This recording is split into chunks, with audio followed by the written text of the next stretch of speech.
domestic dispute on full display Saturday, June 14th, as Facebook user Duchess Dior went on live during an argument with her husband, who went by the username The Frenchman.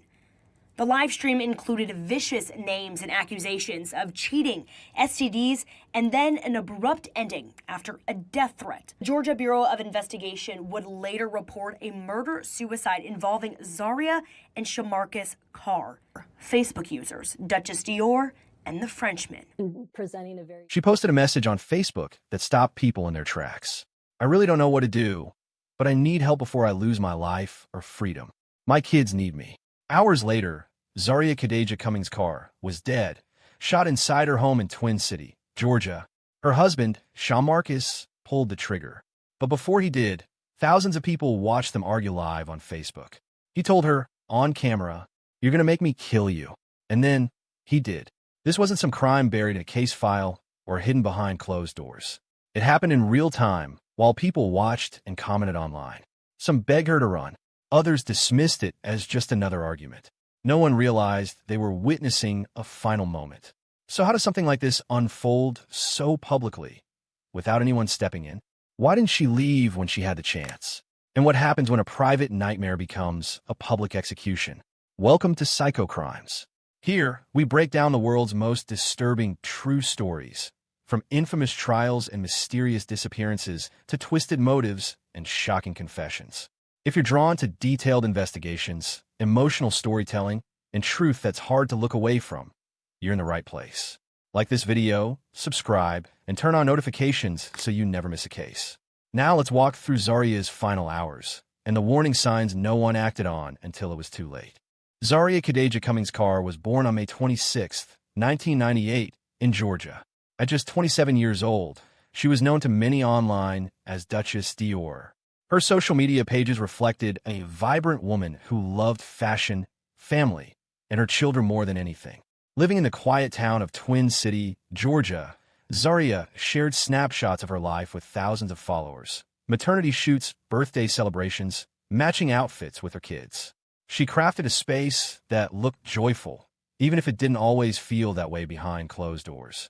She was married to Shamarcus Jamil Carr, a 36-year-old entrepreneur known for breeding French bulldogs. He ran a Facebook page where he called himself The Frenchman, and he had a growing following. Online, the couple appeared united.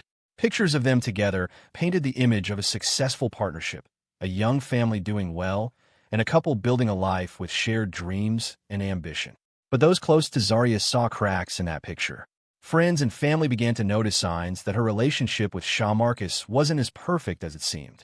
There were moments she looked distant in photos, times when she withdrew socially.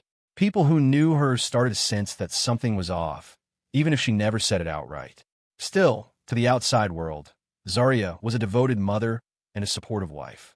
She kept up the image. That's not unusual. A lot of people, especially women in difficult relationships, put on a brave face online. And in small communities like Twin City, keeping up appearances can feel like survival. But behind the smiles and Facebook posts, something was clearly wrong. Zaria's life was beginning to unravel in ways no filter or caption could hide. Her online presence, once full of confidence and color, started to carry a different tone. And in the weeks leading up to her death, she began to speak out, quietly, then urgently, about needing help. She just didn't know how to get out, or if anyone would listen. As Zaria's social media following grew, so did the concern among those who knew her best. What began as subtle tension became more visible, even to her online audience.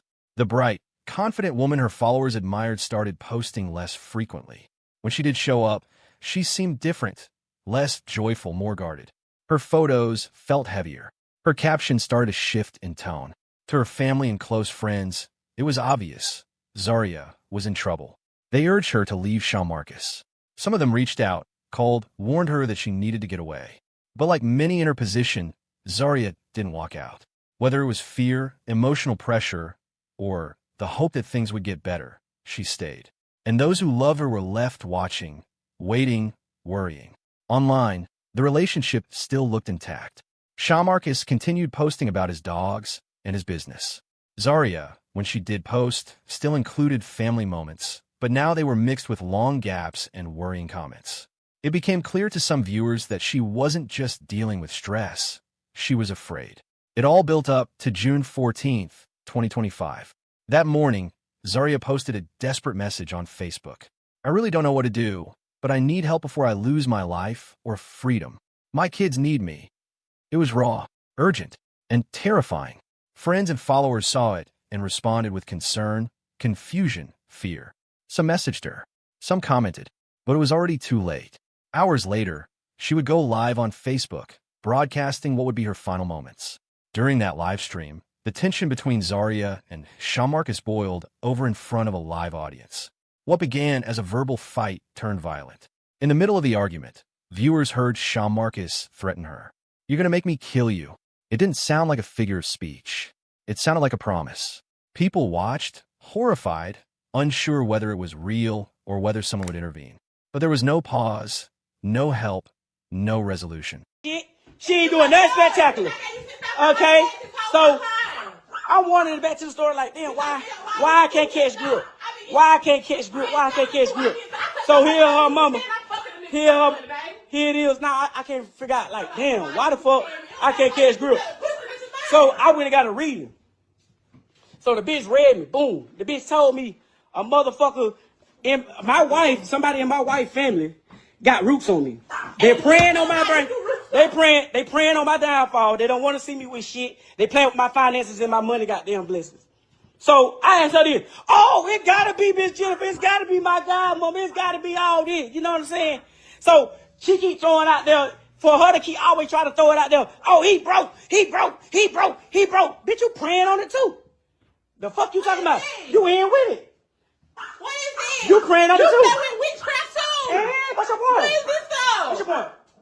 After all that, after all that, after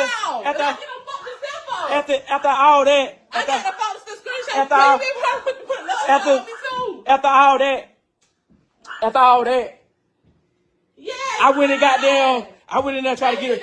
I went and called to pay the girl to get a reversal. I tried to get a reversal.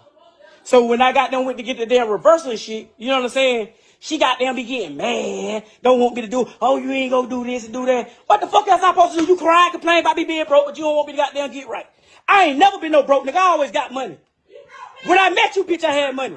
You see what I'm saying? As soon as this hoe came in my life, everything went down here. Everything. So here it is. The folks told me, every time I get some money, I lose it. I ain't even got to gamble. Everybody know I gamble. I ain't even got to gamble. So boom, when they went into, hey, okay. You press that button to hear your search history every fucking day. The same shit with Quan. And that was a lie about what he said about the shit with Quan. You snow through that snowball at the glass at the screen door while I was recording her. Quan did slide up and say, "Who is that?" Somebody lied. Hold on, this what you lied at. You sat right here and said, set that shit up for her to talk to him so you can rob Quan. That's what you said. That's how the whole them talking started. It wasn't nothing about me and that shit at all. I translated the message, and that's how that shit happened. So how the hell they continue to go on then? When she got caught, and she came and got that table, we got a new table. That's when she FaceTimed him on my phone. He didn't answer her. When she had to left, he called back, and I didn't answer because she wasn't here. Okay, so when you came, it was a missed call. Where the light? You said, you got like me and him, you said it was a lie for me and him to have something going on. No, it fuck. You wanted to rob him. You still ain't proved the lie. All you doing is trying to damn drop the business. All you trying to do is damn tell. No, I'm saying that you lying. At the end of the day, I don't care. I was gonna rob the fuck nigga. Okay, so why you keep doing it? What is your point in saying that I lied? Because you are lying. You really wanted to drop the business. You lying. You really wanted to just drop the business. Just say, oh, well, shit, the whole time going on, you said. But no, because it's a fact. No, you sit around. You haven't proved the lie. You sit around and make it like, just like Squeeze. You sit around, you make it like somebody did something fucked up. You whole time you trying to do something fucked up to them. And that's how some shit be done happen. You know why I was going to rob the bitch? Because why the fuck is he on your page in your inbox? He wasn't. You lied. What the fuck? He slid up by snow. He just slid up on your snap. By snow. What the fuck? I don't give a fuck what he said. Why the fuck is he on there when I already mentioned it? Why he get mad? Because you telling the full truth. That's what that is. Ain't no damn full truth. The fuck? What did he say? It is, bitch. He said, somebody, so y'all was was gonna rock one. That's what I heard. KB, we ain't getting off because he done lied, so it's time to keep lying. Broke ass. What you say, friend? I said, tell everything, bitch. You want to tell a sideways story? Yeah, and all of it's about money. Every time he get mad, okay, boom. Y'all, I posted a little cruise picture, we went out of town. He went down there, broke, fucked up. You know what I'm saying? I told him when I got the money to sit in my phone, because I broke my phone when I got down there, as soon as we got there. I told him good when I get my mama, my sister to send me this money, like, I'm not responsible for your gambling. I even told him, like, I sent money out of my son's savings account to my sister because they got the same kind of bank. So I did bank to bank. So I'm telling her, this my son money. You gonna have to put this shit back. As soon as we leaving the port, y'all, this nigga start like a whole bitch attitude. I'm like, damn, anybody even did shit. We were just chilling, we was vibing. He got a whole attitude off with her. I know you don't fuck. I got a whole attitude off with her. I know you don't fuck one of them niggas. You don't fuck one of them niggas. Oh yeah, you don't fuck. I know who it is. You don't fuck Squeeze. You don't fuck Squeeze. So I'm like, bitch, nobody fuck no damn Squeeze. What's wrong with you? Like, I want my kids. I put this on my baby right now. She can die. Y'all, I ain't never fucked no Squeeze. I ain't never been around Squeeze. I seen Squeeze one time. They was at his dad's house at a party. All my kids, I never went around that nigga. Now your bitch ass went lying. Oh, she trying to fuck with my baby daddy. She fucking with the wrong one. Doing all this popping on the phone. I didn't know he's sitting right here. Got the phone on speaker. Let me listen. I'm about to go down there and beat her ass. We went down there because she popping to him like, oh, I'm gonna beat your baby mama ass. We get down there. She didn't know we together. She texted me like, oh, I'm at a game. You should have been in game. Then she telling him, oh, I'm finna beat your baby mama ass. What? Cause not that one? Not that one? Not that one, baby. I wanted to see that. And yeah, so he had fucked her. I was FaceTiming her, while fucking him and shit like that, just harassing her, fucking with her. So she fell back, but she was a trick. Y'all hop on the shield, got them, give you a little bread. She thought she gonna make some bread. She'll give you some. Yeah, she one of them. So she'll watch us for, they watch Bad Is There Now What? If this shit stir up beef and your husband get hurt. Well, baby, Sierra Williams, if it start up beef, he got his ass on live. And guess what? Don't get on here lying because now I'm telling everything. Because now you've been lying on me. And it's really frustrating. It's really aggravating when every time you hear your nigga pick up the phone, he on the phone spraying your name. Yeah, you know my girl was fucking such. This nigga ain't never touched me. Why are you lying on me? Why are you lying on me? I never touched a nigga. I ain't been around a nigga. Alright, give my phone. Then, I'll give you a shot. now, let me finish. I'm on live. You had them 2 hours?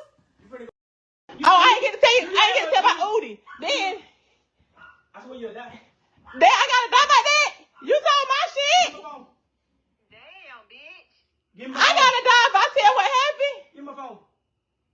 That's crazy, y'all. I ain't really gonna die behind this, so y'all won't know that tea right now. Give my phone. Mark done got quiet. Where he at? He right here. He getting mad. He don't like the truth coming out. The video ended, and later that evening, so did Zaria's life. This wasn't a private breakdown. It happened in public, in real time, and no one could stop it. What followed next would leave a community stunned, and 2 young children without their mother. On the evening of June 14th, 2025, just hours after Zaria posted her plea for help, things took a fatal turn. At approximately 9:30 p.m., law enforcement was dispatched to the Carr residence in Twin City, Georgia, following reports of a domestic disturbance. When officers arrived, they found Zaria unresponsive. Emergency responders attempted to revive her, but it was too late. She was pronounced dead at the scene. According to the Georgia Bureau of Investigation, Zaria had been physically assaulted and then shot. The argument that viewers had witnessed earlier during the Facebook livestream had escalated beyond what anyone could have imagined. The threat Shamarcus made, "They're gonna make me kill you," was not empty. It was the final warning before he acted. By the time police arrived, Shamarcus was gone. He had fled the scene in Zaria's 2021 Dodge Challenger. A statewide alert for the vehicle was issued almost immediately. For a few hours, his whereabouts were unknown. Authorities feared he could be armed and dangerous, especially given the events that had just unfolded. Around 11 p.m., law enforcement located the car in Wayne County, Georgia. Officers attempted to stop the vehicle, but before they could reach him, Shamarcus turned the gun on himself. He was still alive when emergency responders arrived and was rushed to a nearby hospital. Despite medical efforts, he later died from the self-inflicted gunshot wound. With both Zaria and Shamarcus dead, their 2 young children were left without parents. The weight of the tragedy settled heavily over their families and the Twin City community. In the days that followed, grief turned into public mourning. Zaria's family tried to make sense of what had happened. Her death hadn't just been violent. It had been preventable. The signs were there. The warnings were loud. Her final plea had been public. Shamarcus's family also spoke out. His brother issued a public apology, one filled with remorse and pain. In a now widely shared video, he said, "We all told you to leave him. I'm sorry for her family too. I'm sorry for my niece, my nephew. I wish I would have. I tried, I called everything I did, but you didn't." He wasn't the only one. Others close to the couple admitted they had seen the signs, urged Zaria to get out, tried to offer help, but it hadn't been enough.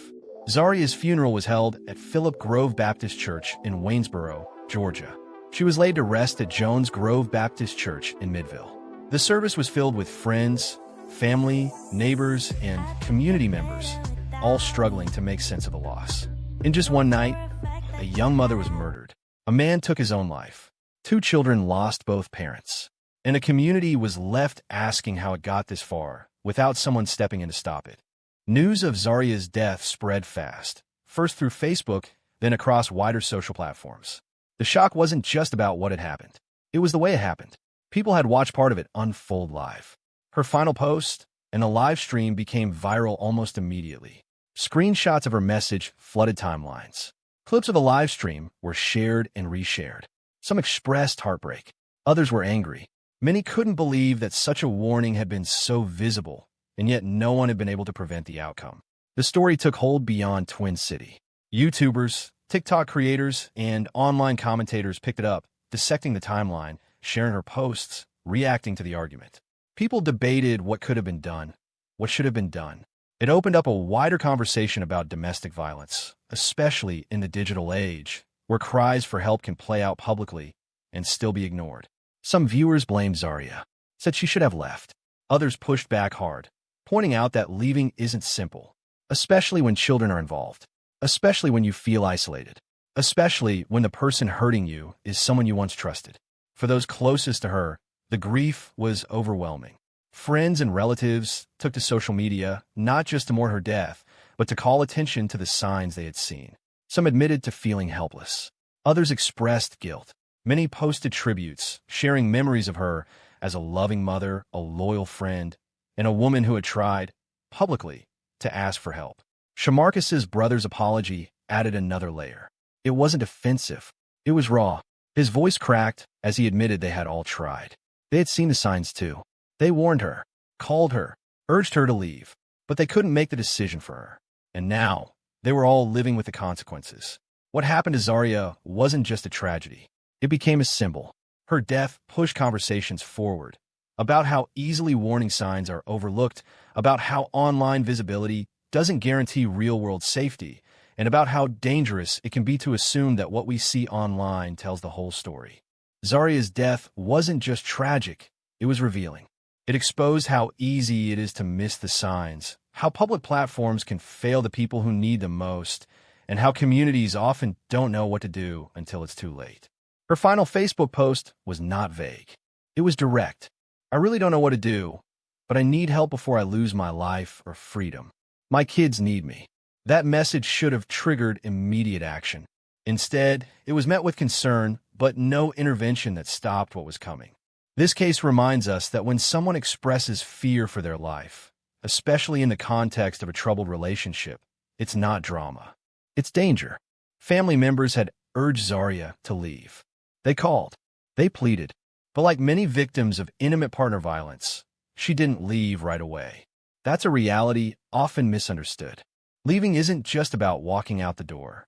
It can be the most dangerous point in an abusive relationship. There are emotional, financial, and psychological barriers that keep people stuck, even when they know the risk. Support must go beyond advice. Survivors often need concrete resources, safety planning, legal options, shelter, financial aid, and most of all, belief. They need to know that they're not alone, and that when they do reach out, someone will be ready to act.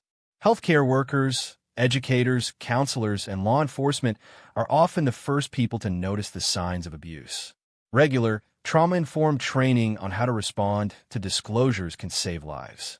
A single referral, A calm conversation or the right resource at the right time can shift the outcome. Social media companies also play a role. When someone posts a message like Zaria's, pleading for help, there should be built-in systems to flag that content for review. Some platforms have crisis intervention tools, but they're inconsistent and often go unnoticed. As more people use social platforms as lifelines, the platforms themselves must take more responsibility for how those cries are handled. Public education matters too. Schools, workplaces, and communities should talk more openly about abuse, what it looks like, how it escalates, and how to respond. When we normalize those conversations, we give people tools they can actually use. This story also highlights the danger of dismissing what we see online as just drama. Zaria didn't hide her fear. She said it out loud. She said it publicly. And still, it wasn't enough. What happened to her should never happen again. And if we listen, really listen, it doesn't have to. Zaria Khadija Cummings-Carr did everything people are told to do when they're afraid. She spoke up. She asked for help. She warned the world. And still, she was killed by the man she lived with on the same day she cried out. What happened wasn't hidden. It wasn't a mystery. It was in plain view, playing out online, surrounded by digital witnesses who were unsure whether they were watching a cry for help or just another argument. By the time the truth became clear, it was too late. Zaria's children are now left without their mother. Her family is left grieving. And thousands of strangers who followed her online are left haunted by the moment they heard him say, "You're going to make me kill you." There's no undoing what happened. But her story doesn't have to end in silence. It should force us to pay attention, to listen more carefully, to act more urgently, to believe survivors the first time they speak. Here at Psycho Crimes, we share stories that matter, not just because they're shocking, but because they reveal hard truths about the world we live in. From disturbing confessions to high-profile trials, we uncover the layers most people miss. If this story moved you, like this video, subscribe to Psycho Crimes and turn on notifications. Your support helps us bring these stories to light, and maybe, just maybe, helps prevent the next one.